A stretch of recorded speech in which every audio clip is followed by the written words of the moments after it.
ذی الحجہ کی فضائل قرآن اور احادیث کی روشنی میں۔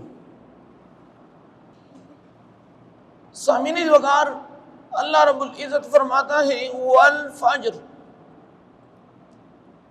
فجر کی قسم۔ یہاں پر واو جو ہی واو قسمیہ ہے، یعنی اس صبح کی قسم، وَلَيَالٍ عَشْرٍ، اور 10 راتوں کی قسم۔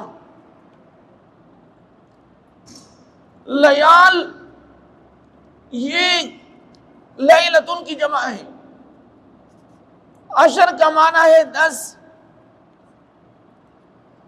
مطلب یہ ہے، عبداللہ ابن عباس رضی اللہ تعالی عنہ نے فرمایا کہ اس صبح کی قسم ہے، یعنی یکم ذی الحج مراد ہے اسے۔ وَلَيَالٍ عَشْرٍ، 10 راتوں کی قسم سے مراد ہے ذی الحجہ کی 10، یعنی یکم ذی الحج سے لے کر 10 ذی الحج عید الاضحیٰ کی رات تک۔ اللہ رب العزت فرماتا ہے کہ مجھے یکم ذی الحج کی بھی قسم اور ان 10 راتوں کی قسم۔ یہ مبارک راتیں ہیں، گھڑیاں ہیں، اللہ رب العزت ہم سب کو نصیب فرمائیں، اور اللہ رب العزت ہم سب کو ذی الحجہ کی جو سعادتیں ہیں ان سے سرفراز فرمائیں۔ رئیس المفسرین عبداللہ ابن عباس رضی اللہ تعالی عنہ روایت کرتے ہیں کہ نبی کریم صلی اللہ علیہ وآلہ وسلم نے فرمایا کہ جو 10 دن ہیں یکم ذی الحج سے لے کر 10 ذی الحج تک، ان دنوں میں اور راتوں میں جو اعمال ہیں ان کا اجر و ثواب تمام دنوں سے زیادہ افضل اور برتر ہیں۔ قرآن عظیم شان کی تلاوت، استغفار، درود پاک، درود تنجینا، روزے رکھنا، گھر والوں کو بھی انہی گھر کے اندر محفل سجانا، ذکر و اذکار کا اہتمام کرنا۔ فرمایا کہ پہلی ذی الحج سے لے کر 10ویں ذی الحج تک ان دنوں میں اور راتوں میں جو نیک عمل کا اجر و ثواب ہے یہ باقی تمام دنوں سے زیادہ ہیں۔ صحابہ کرام رضوان اللہ علیہم اجمعین نے عرض کی، یا رسول اللہ صلی اللہ علیہ وآلہ وسلم، کہ کیا جہاد یعنی اللہ کی راہ میں جہاد کرنے سے بھی زیادہ ہے؟ حضور صلی اللہ علیہ وآلہ وسلم نے فرمایا کہ ہاں، یکم ذی الحج سے لے کر 10ویں ذی الحج تک ان دنوں اور راتوں میں اعمال کا اجر و ثواب جہاد فی سبیل اللہ سے بھی زیادہ ہے۔ لیکن حضور علیہ السلام نے فرمایا کہ صرف ایک مجاہد ہے جو اللہ کی راہ میں جہاد کرتے کرتے شہید ہو جائیں، ان کا اجر زیادہ ہے۔ یعنی جہاد کے لیے نکلیں، واپس نہ لوٹیں۔ معنی اور مقصد یہ ہے کہ میدان جہاد میں شہادت کی مرتبے میں فائز ہو جائیں، اس غازی کا اجر و ثواب زیادہ ہے۔ اس کے ماں سوا پہلی ذی الحج سے لے کر 10ویں ذی الحج تک ان 10 دنوں میں اور راتوں میں نیک اعمال کا اجر و ثواب سب سے زیادہ ہے۔ اس حدیث کو امام ترمذی نے سنن ترمذی میں روایت کیا ہے، اور ابو ہریرہ رضی اللہ تعالی عنہ روایت کرتے ہیں ابن ماجہ شریف کی حدیث ہے، نبی کریم صلی اللہ علیہ وآلہ وسلم نے فرمایا کہ یکم ذی الحج سے لے کر 10ویں ذی الحج تک ان دنوں میں نیک عمل کا اجر و ثواب باقی ایام سے زیادہ ہے۔ حضور صلی اللہ علیہ وآلہ وسلم نے فرمایا کہ ایک دن کا جو روزہ ہے 1 سال کے روزوں کے برابر ہے، یعنی جس نے یکم ذی الحج کو روزہ رکھا، اور احادیث میں باقاعدہ طور پہ آیا ہے کہ خاتم النبیین سید المرسلین محمد مصطفیٰ صلی اللہ علیہ وسلم یکم ذی الحج سے لے کر 9 ذی الحج تک یعنی یوم عرفہ تک حضور صلی اللہ علیہ وسلم لگاتار روزوں کا اہتمام فرماتے ہیں۔ حضور علیہ الصلوۃ والسلام روزے رکھتے ہیں، تو حضور علیہ الصلوۃ والسلام نے فرمایا کہ یکم ذی الحج سے لے کر 9 ذی الحج تک ایک روزے کا اجر و ثواب یہ 1 سال کے روزوں کے ثواب کے برابر ہیں، اور فرمایا کہ یکم ذی الحج سے لے کر 10 ذی الحج تک جو راتیں ہیں اس میں جو قیام ہے لیلۃ القدر کی قیام کے برابر ہیں۔ اب لیکن لیلۃ القدر کیا ہے؟ لیلۃ القدر خیر من 1000 شہر، لیلۃ القدر میں عبادت 1000 مہینوں کی عبادت سے بہتر ہے۔ تو اب اگر ہم اپنی گریبان میں غور و فکر کریں، صحابہ کرام، تابعین، تبع تابعین، سلف صالحین باقاعدہ طور پہ جو خاص دن ہیں اور راتیں ہیں اس میں عبادت کا عام طور پر بھی وہ عبادت کیا کرتے تھے، لیکن جس طرح لیلۃ القدر ہے تو حضور علیہ الصلوۃ والسلام نے فرمایا کہ یکم ذی الحج سے لے کر 10ویں ذی الحج تک ایک روزے کا اجر و ثواب 1 سال کے روزوں کے برابر ہیں، اور فرمایا کہ ایک رات کی جو قیام ہے فرمایا کہ لیلۃ القدر کی قیام کے برابر ہیں۔ جس نے ان راتوں میں اللہ تبارک و تعالیٰ کو راضی کرنے کے لیے رات کو اپنی بساط کے مطابق، اپنی استطاعت کے مطابق انہوں نے قیام کیا، صلاۃ تسبیح پڑھی، صلاۃ توبہ، خصوصی طور پر تہجد کا اہتمام، تو حضور علیہ الصلوۃ والسلام نے فرمایا کہ ان راتوں میں قیام لیلۃ القدر کی اجر و ثواب کے برابر ہیں، اور لیلۃ القدر کی جو اجر و ثواب ہیں وہ 1000 مہینوں کی عبادت سے بہتر ہیں۔ اللہ رب العزت ہم سب کو قرآن اور احادیث کی فہم عطا فرمائیں۔ سامعین وقار،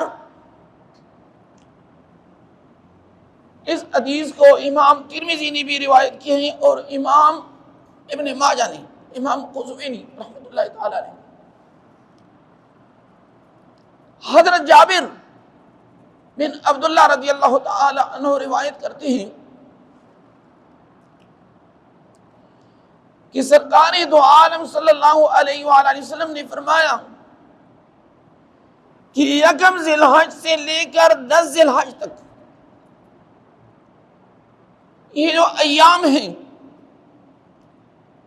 اس میں نیک اعمال کا اجر و ثواب بہت زیادہ ہے۔ حضور علیہ الصلوۃ والسلام نے فرمایا کہ آپ لوگ یعنی میری امت کو چاہیے کہ لا الہ الا اللہ اللہ اکبر، اللہ اکبر وللہ الحمد، اللہ کی بڑائی بیان کریں اور اللہ تبارک و تعالیٰ کی حمد و ثنا۔ یعنی ان ایام میں مسجد کے اندر ہے بندہ، گھر میں ہیں، دفتر ہیں، چلتے ہیں، الذین یذکرون اللہ قیاما وقعودا وعلی جنوبہم، اللہ فرماتے ہیں کہ عقل مند لوگ کون ہیں؟ فرمایا کہ الذین یذکرون اللہ، جو اللہ کو یاد کرتے ہیں، قیاما کھڑے ہونے کی حالت میں، وقعودا بیٹھنے کی حالت میں، وعلی جنوبہم اور لیٹنے کی حالت میں، جس وقت لیٹتے ہیں اس وقت بھی مسنون دعائیں پڑھتے ہیں، درود شریف کا اہتمام کرتے ہیں۔ وَيَتَفَكَّرُونَ فِي خَلْقِ السَّمَاوَاتِ وَالْأَرْضِ، زمین و آسمان کی تخلیق میں فکر کرتے ہیں کہ اللہ کی یعنی اللہ رب العزت کتنی عظیم ذات ہیں، بغیر ستون کے آسمان کو کھڑا کیا۔ دنیا کی کوئی انجینئر یہ کام نہیں کر سکتے، جہاں پر مکان ہوگا وہاں پر ستون ہوگا، ستون کے بغیر یہ چیز ناممکن ہے۔ اور پھر جس کا مشرق مغرب شمال جنوب احاطہ نامعلوم ہے، تو اس لیے قرآن نے فرمایا کہ عقل مند لوگ، ہم کیا کرتے عقل مند؟ جو بڑی گاڑی ہے، کوٹی ہے، زیادہ مال و دولت ہیں، مال مویشی، اللہ نے فرمایا کہ نہیں، الذین یذکرون اللہ قیاما وقعودا وعلی جنوبہم ویتفکرون فی خلق السماوات والارض ربنا ما خلقت هذا باطلا سبحانک فقنا عذاب النار۔ تو حضور علیہ الصلوۃ والسلام نے فرمایا کہ میری امت کو چاہیے کہ یکم ذی الحج سے لے کر 10 ذی الحج تک اپنی استطاعت کے مطابق تسبیح و تحلیل کا اہتمام کریں۔ اور ام المومنین، اس طرح بخاری شریف کی حدیث میں بھی ہے، امام بخاری نے روایت کیا ہے عن طارق ابن شہاب رضی اللہ تعالی عنہ، عمر فاروق رضی اللہ تعالی عنہ کے سامنے ایک یہودی آ گئے، انہوں نے عرض کی کہ قرآن کے اندر ایک آیت ہے، اگر وہ آیت ہم بھی نازل ہوتی تو ہم اس دن کو عید کے طور پہ مناتے۔ تو عمر رضی اللہ عنہ فرمائے کہ وہ کون سی آیت ہے؟ تو یہودی نے جواب دیا، الیوم اکملت لکم دینکم واتممت علیکم نعمتی ورضیت لکم الاسلام دینا۔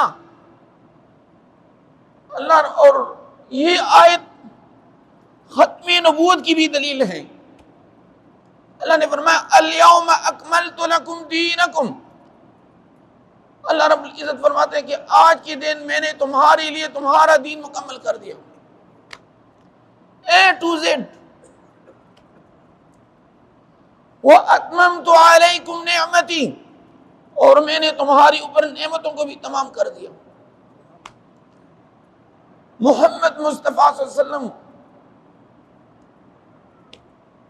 مبعوث فرمایا، قرآن کو نازل فرمایا، ارکان اسلام ہیں، ارکان ایمان ہیں، مکہ ہے، مدینہ المنورہ،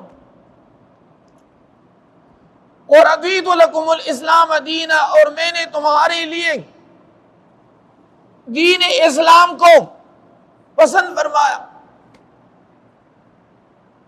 عمر رضی اللہ عنہ نے فرمایا کہ اس آیت کو میں جانتا ہوں، یہ جمعے کا دن تھا، حضور علیہ السلام یوم عرفہ میں یعنی میدان عرفات میں یہ آیت نازل ہوئی عرفہ کی، اور جمعے کا دن امتی محمدیہ صلی اللہ علیہ وسلم کے لیے یہ ہفتہ وار عید ہے، ہم اسی دن کو، تو غرض یہ ہے کہ جو عرفہ ہے 9 ذی الحج، اس میں تکبیر تشریق کا بھی خصوصی طور پر اہتمام ہے۔ اللہ اکبر اللہ اکبر، لا الہ الا اللہ واللہ اکبر، اللہ اکبر وللہ الحمد۔ یعنی عید سعودی عرب میں آج مثال کے طور پر عید ہے تو ایک دن پہلے یعنی غرض یہ ہے کہ کل عید ہے ہمارا، تو آج کو فجر کی نماز سلام پھیرنے کے بعد امام اور مقتدی مرد ہو یا عورت ہو، امام محمد اور امام ابو یوسف، امام اعظم ابو حنیفہ کے شاگرد تو انہوں نے نور اللذانی بھی لکھا ہے کہ یہ یعنی عرفہ عید کے ایک دن پہلے فجر کی نماز سلام پھیرنے سے لے کر عید الاضحیٰ کی چوتھے دن عصر کی نماز تک تمام مسلمان مرد اور عورتوں پر یہ فرض ہے۔ اللہ اکبر لا الہ الا اللہ واللہ اکبر، اللہ اکبر وللہ الحمد۔ بندہ اکیلے نماز پڑھتا ہے، ہاں واجب کا حکم یہ ہے کہ ترک کرنے والا گنہگار ہے، جماعت نماز ہو یا بغیر، مرد ہو یا عورت ہو، سب پہ فرض ہے۔ ام المومنین عائشہ صدیقہ رضی اللہ تعالی عنہ فرماتی ہیں کہ نبی کریم صلی اللہ علیہ وآلہ وسلم نے فرمایا کہ اللہ رب العزت عرفہ کے دن، جس دن وقوف عرفات ہوتا ہے اور حج کا رکن اعظم ہوتا ہے، اس دن اللہ رب العزت سب سے زیادہ لوگوں کو جہنم سے آزاد فرماتا ہے۔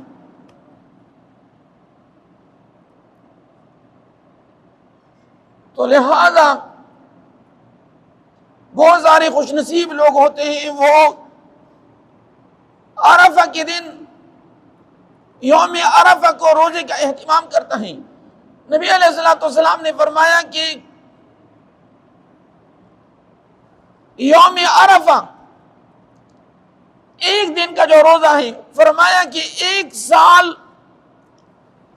آئندہ اور 1 سال گزشتہ 2 سالوں کی گناہوں کا کفارہ ہے۔ یعنی عرفہ کے دن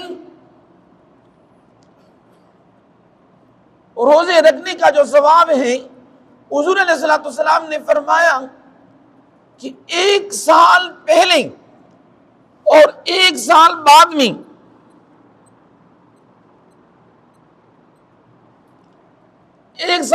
میں یعنی 2 سالوں کی گناہوں کا کفارہ ہے۔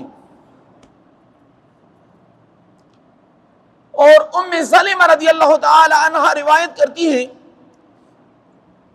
بہت سارے لوگ ہوتے ہیں کہ جی آپ لوگوں نے سنا ہوگا، یعنی ناخن اور بال کو نہ کاٹنا۔ حضور علیہ السلام نے فرمایا ہے کہ جس کا ارادہ ہو کہ میں قربانی کروں، یعنی یہ ان لوگوں کے لیے ہے جو قربانی کرتے ہیں، فرمایا کہ 1 ذی الحج سے لے کر عید الاضحیٰ کی قربانی تک بہتر یہ ہے کہ وہ اپنی ناخن اور بال نہ کٹوائیں. یہ عمل استحبابی ہے. کیا ہے؟ یعنی مستحب ہے، کرنے پہ ثواب ہے، نہ کرنے پہ کوئی گناہ نہیں ہے. ایک بندہ ہے مثال کے طور پر مریض ہے، وہ بیڈ پہ لیٹا ہوا ہے، تو اللہ نے ان کو شفا دی، تو ان کے لیے جائز ہے کہ وہ اپنے جو ہے نا ناخن اور بال جو ہے نا کاٹ دیں. لیکن یہ عمل حجاج کی، یعنی جو حاجی ہوتے ہیں حجاج، وہ ناخن اور بال نہیں کاٹتے، ان کے اوپر جو ہے نا دم لازم ہوتا ہے. پھر آپ لوگوں نے سنا کہ احرام کا معنی یہ ہے کہ بہت ساری حلال چیزوں کو اپنی اوپر حرام کرنا. احرام جو ہے نا سفید کپڑے کو نہیں کہا جاتا، یہ ایک کپڑا ہے، دو کپڑے ہیں. لیکن احرام کا معنی ہے حرام کرانا، یعنی بہت ساری حلال چیزیں ہوتی ہیں، احرام کی حالت میں ان کے اوپر حرام ہوتی ہیں. اس میں ناخن اور جو بال ہیں، اس لیے نبی علیہ الصلوۃ والسلام نے فرمایا کہ میری امت کی وہ لوگ جو قربانی کا ارادہ کرتے ہیں، وہ یکم ذی الحج سے لے کر قربانی تک وہ اپنے ناخن اور بال نہ کٹوائیں. یہ امر استحبابی ہے، وجوبی نہیں ہے. اللہ رب العزت ہم سب کو قرآن اور احادیث کی فہم عطا فرمائے. وما علیہ الا البلاغ.